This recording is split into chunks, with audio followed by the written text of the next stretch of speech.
Hello students, हम लोग discuss कर रहे थे सिलेंड्रिकल रेजोनेंट कैविटी, है ना, यानी कि बेलनाकार अनुनादी कोटर। ठीक है, इसमें अपन समझ चुके थे पूरा, तो मैं ना लास्ट में भी आपको पूरा समझा गई थी कट ऑफ फ्रीक्वेंसी का सारा।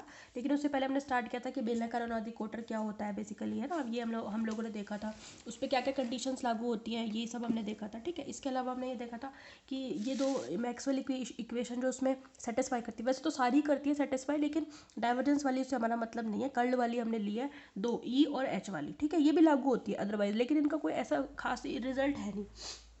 ठीक है, इसके बाद हमने ये कर्ल भी सॉल्व कर लिए थे, तो मेरे को इक्वेशन थर्ड मिल गई थी और मैंने आपको थोड़ा सा सॉल्व करने के लिए दिया था, थोड़ा बहुत मैंने भी करा दिया था, और इससे मेरे को इक्वेशन फोर मिल गई थी। थर्ड और फोर्थ बेसिकली मिल गई थी। फिर मैंने आपसे इसमें बीच में कट ऑफ फ्रीक्वेंसी का कॉन्सेप्ट मैंने डिस्कस किया था, है ना, जाते टाइम मैं पूरा समझा गई थी।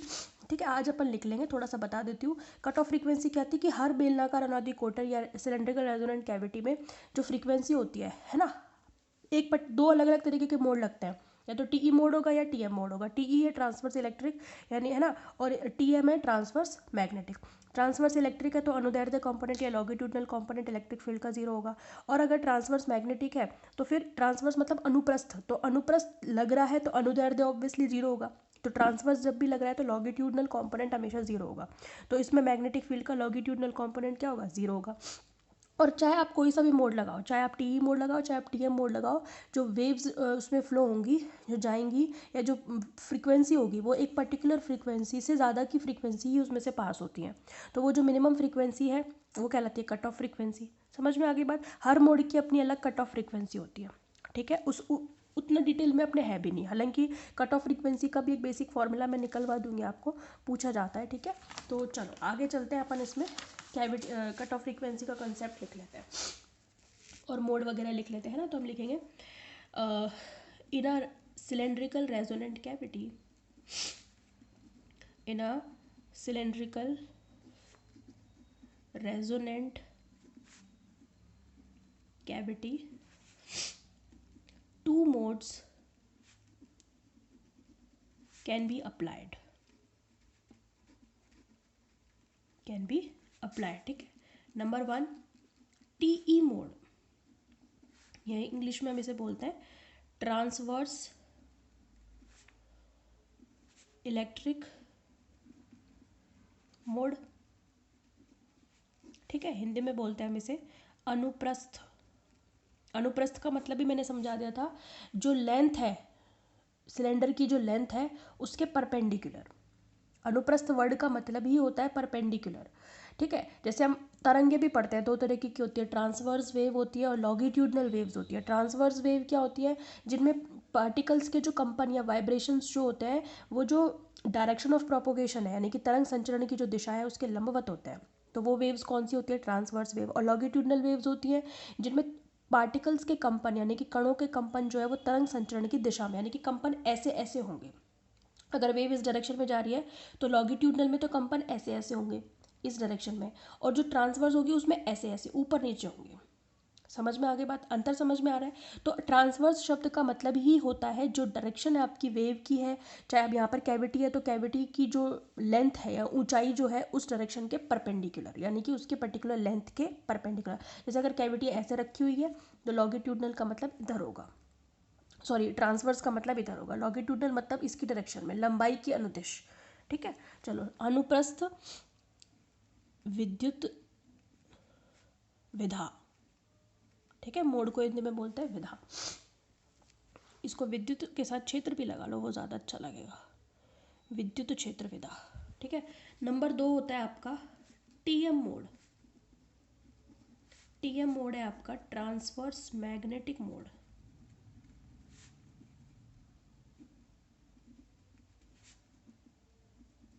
या इसको हिंदी में बोलते हैं अनुप्रस्थ चुंबकीय क्षेत्र विधा।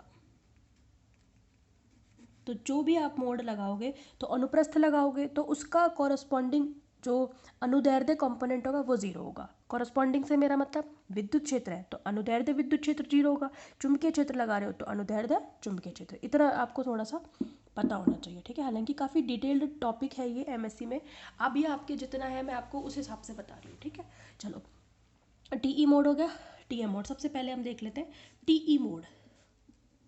टीई मोड में क्या होता है, ट्रांसवर्स इलेक्ट्रिक मोड में the longitudinal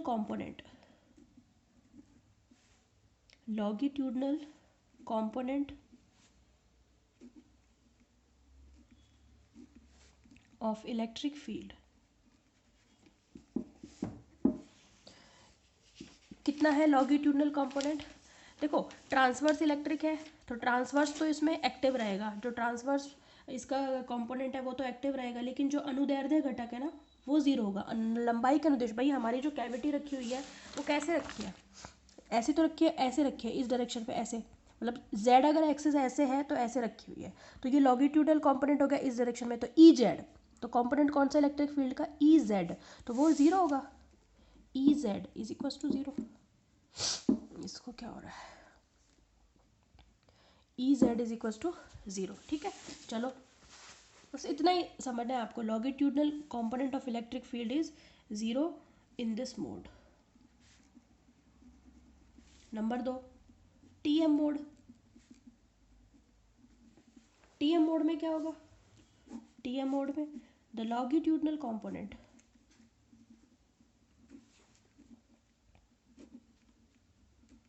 of magnetic field वो कितना होगा, लॉन्गिट्यूडनल पे इतना ही होगा, एच जेड होगा, उसको आप क्या नाम दोगे, एच जेड। ठीक है, जीरो, एक minute, the longitudinal component of electric field E Z is equal to zero, तो आप यहाँ पे लिखोगे इज जीरो, है ना, magnetic field is zero in this mode. समझ में आ गई बात आपको? अब आ जाता है हमारा कंसेप्ट कट ऑफ फ्रीक्वेंसी का, यानी कि अंतक आवृत्ति। समझते चलोगे ना तो उतना कम रटना पड़ेगा, ये चीज़ मैं बार बार आपसे बोलती हूँ, आप भी सोचते होगे कि मैडम क्या एक ही चीज़ को बार बार बोलती रहती है। ठीक है, तो मैं इसलिए बोलती हूँ कि क्या भूल जाते हो इस चीज़ को। ठीक है, रट्टा मारने के चक्कर में रहते हो, समझोगे उतना बेटर, इसीलिए एक एक चीज़ पर गौर करवाती हूँ, एक एक पॉइंट पर गौर करवाती हूँ, जहाँ पे आपको ध्यान रखने वाली चीज़ें वहाँ गौर करवाती हूँ। ठीक है, तो कट ऑफ फ्रीक्वेंसी या अंतक आवृत्ति, है ना, लिख देती हूँ चलो हिंदी में भी, अंतक आवृत्ति, वैसे इसको देहली आवृत्ति भी बोल सकते हैं। ठीक है, कट ऑफ फ्रीक्वेंसी तो हम लिखेंगे कि मैंने समझा भी दिया था, जो भी आपकी कैविटी होगी उसमें एक मिनिमम फ्रीक्वेंसी से ज़्यादा की फ्रीक्वेंसीज पास की जा सकती है, तो आप इसको कैसे लिखोगे, in cylindrical resonant cavity, in cylindrical resonant cavity the waves of frequency more than a particular frequency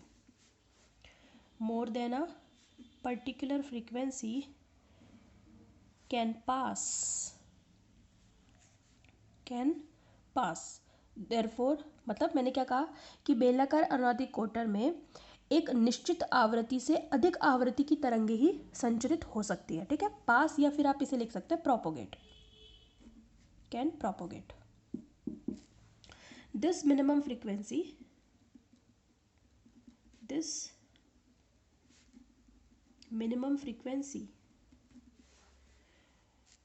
is called cut off frequency.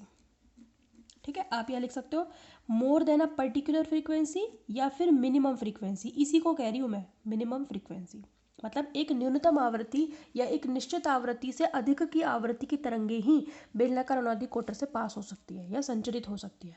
तो वो जो मिनिमम फ्रीक्वेंसी है जिससे ज़्यादा की हम बात कर रहे हैं, तो वो मिनिमम फ्रीक्वेंसी क्या कहलाती है, कट ऑफ फ्रीक्वेंसी। समझ में आ गई? और ये दोनों मोड्स के लिए अलग अलग होगी। ठीक है, for TE mode and TM mode it is different. It is मतलब कट ऑफ फ्रीक्वेंसी अलग अलग होती है ना। इट इज से मेरा मतलब है कट ऑफ फ्रीक्वेंसी से, यानी कि अंतक आवृत्ति का मान टीई मोड और टीएम मोड दोनों के लिए अलग अलग होता है। ठीक है, चलो अब जो है हम, ये तो बीच का कंसेप्ट आ गया, अब हम हमारे पुराने उसी पे आते हैं जहाँ से हम चल रहे थे। ठीक है, अब आ जाओ आप, चलो ठीक है, तो हम जो है कौन सा मोड लगा लेते हैं, जो हमारी कैविटी है उसमें टीएम मोड अप्लाई कर लेते हैं। ठीक है, चलो इन टीएम मोड, इन टीएम मोड, टीएम मोड मैंने मान लिया कि मैंने अप्लाई करा। तो टीएम मोड में क्या होता है, एच जेड का मान जीरो होता है, अभी अभी बताया। टीएम मोड में ट्रांसवर्स मैग्नेटिक है तो उसका अनुदैर्ध्य कंपोनेंट जीरो होगा, लेकिन ये ध्यान रखना ई जेड जीरो नहीं होगा, E Z is not equal to zero. E Z exist करेगा, यानी कि मैग्नेटिक फील्ड अगर आप टीएम मोड लगा रहे हो तो इसका मैग्नेटिक फील्ड का जो अनुदैर्ध्य कंपोनेंट है वो जीरो होगा, लेकिन इलेक्ट्रिक फील्ड का अनुदैर्ध्य कंपोनेंट जीरो नहीं होगा। ये ध्यान रखना, वो एग्जिस्ट करिए। इसका मतलब टीएम मोड का मतलब आप ये मत समझो कि उसमें मैग्नेटिक फील्ड ही अप्लाई है, हमने सिर्फ मोड टीएम लिया है बट उसमें इलेक्ट्रिक फील्ड भी अप्लाइड है, ये आप ध्यान रखना विशेषकर, ठीक है। क्योंकि मैक्सवेल के समीकरण जो है वो इलेक्ट्रिक, भाई मैंने उस दिन समझाया तो था कि इलेक्ट्रिक फील्ड, मैग्नेटिक फील्ड और तरंग संचरण की दिशा एक दूसरे के लंबवत होते हैं, ठीक है। तो हम वेव भी प्रोपोगेट हो रही है, हम मैक्सवेल की समीकरणों को उसके अंदर बता रहे हैं कि सेटिस्फाई करती है, तो मतलब वेव भी प्रोपोगेट होगी, वेव के दोनों कंपोनेंट होंगे, इलेक्ट्रिक फील्ड भी होगा, मैग्नेटिक फील्ड भी एग्जिस्ट करेगा। इसका मतलब ये कतई नहीं है कि टीएम मोड है तो अपने मैग्नेटिक फील्ड ही अप्लाई किया है, इलेक्ट्रिक फील्ड जीरो है, नो, ऐसा नहीं है। बस इतना है कि टीएम मोड है तो उसका अनुदैर्ध्य कंपोनेंट जीरो होगा, बट मैग्नेटिक इलेक्ट्रिक फील्ड का नहीं होगा, ये ध्यान रखना, ठीक है। चलो अब एच जेड जीरो है तो हमने जहाँ पर कर्ल फाइंड आउट किए थे, याद है आपको, इक्वेशन नंबर 4, इक्वेशन नंबर 4 में हम क्या करेंगे, एच जेड को जीरो करेंगे, ठीक है। हम लिखेंगे therefore by equation 4 E phi कितना आएगा, 1/आयोटा omega epsilon del H rho by del Z, ये तो ज़ीरो हो गया, del H Z by del rho तो ज़ीरो हो गया, केवल ये बचा आपका, ये क्या आ गई, इक्वेशन नंबर 5 आ गई। 4 के बाद कोई इक्वेशन थोड़ी लिखी थी, है ना, नहीं लिखी थी। अब देखो इक्वेशन थर्ड में हमने एच रो निकाल रखा है, मैंने क्या किया, टी एम मोड लगाया, एच जेड जीरो किया तो मेरे पास ई फाई आ गया, क्योंकि मैंने ई जेड एच जेड को इसमें जीरो कर दिया, तो ये एच रो की फॉर्म में आ गया। एच रो की वैल्यू मैं कहाँ से रखूँगी, इक्वेशन थर्ड से यहाँ पर पुट करूँगी, ठीक है। तो हम लिखेंगे पुट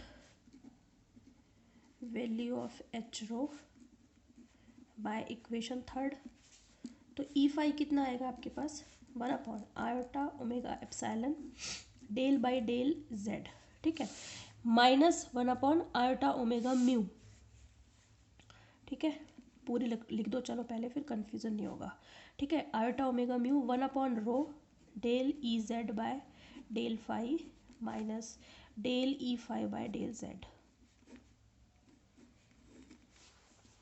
सही बात है ये, ठीक है। चलो अब इसको सॉल्व कर लो, ई फाई देखो माइनस आ गया, आयोटा स्क्वायर -1 तो ये माइनस बैलेंस हो गया, आगे क्या आ गया, 1/ओमेगा स्क्वायर म्यू एप्सिलॉन, अरे भाई आ गया कि नहीं आ गया, अब इसको डिफ्रेंशिएट भी कर दो, ठीक है। तो कितना आएगा आपके पास, 1/रो delta two E Z by del Z del phi minus delta two E phi by del Z square, इसको क्या कहते हैं अपन, याद है, 1/, ओमेगा स्क्वायर म्यू एप्सिलॉन को आप क्या कहते हो, याद है क्या कहते हैं, हम इसको कहते हैं के स्क्वायर, याद है ना आपको। तो हम यहाँ पे लिख देंगे since K square is equal to omega square mu epsilon, तो हम यहाँ पे रख सकते हैं E phi is equal to 1/के स्क्वायर 1/रो delta two E Z by del Z del phi minus delta two E phi by del Z square. तो मैंने क्या निकाल लिया, मैंने ई फाई की वैल्यू, लेकिन अभी भी ये कंप्लीट नहीं हुई है, अभी देखो ई फाई यहाँ भी है यहाँ भी है, तो ई फाई की वैल्यू कंप्लीट नहीं हुई है तो आपको करनी पड़ेगी।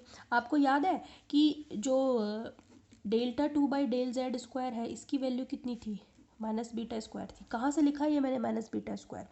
अब देखो मेरे को पेज ढूंढना पड़ेगा, ढूंढती हूँ मिल जाए। देखो ये इक्वेशन हमने मानी थी कैपिटल है, याद है कि नहीं, हेल्महोल्ट्ज इक्वेशन का ही तो एप्लीकेशन पढ़ रहे हैं हम, सिलेंड्रिकल रेजोनेंट कैविटी, तो वहाँ पे हमने ये चीज़ मानी थी 1/z डेल्टा टू, ये चीज़ मानी थी कि नहीं मानी थी।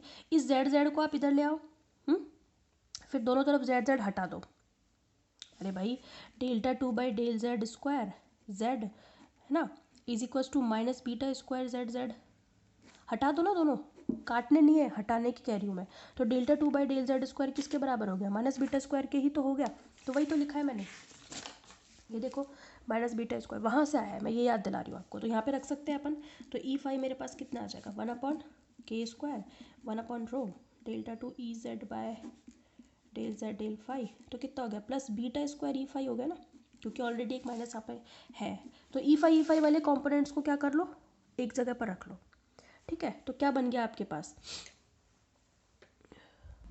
ठीक है। देखो ये के स्क्वायर इधर आ जाएगा, है ना, तो ये लो के स्क्वायर, बीटा स्क्वायर इधर आ जाएगा, तो माइनस का बीटा स्क्वायर, दोनों में बाहर क्या कॉमन आएगा, ई फाई।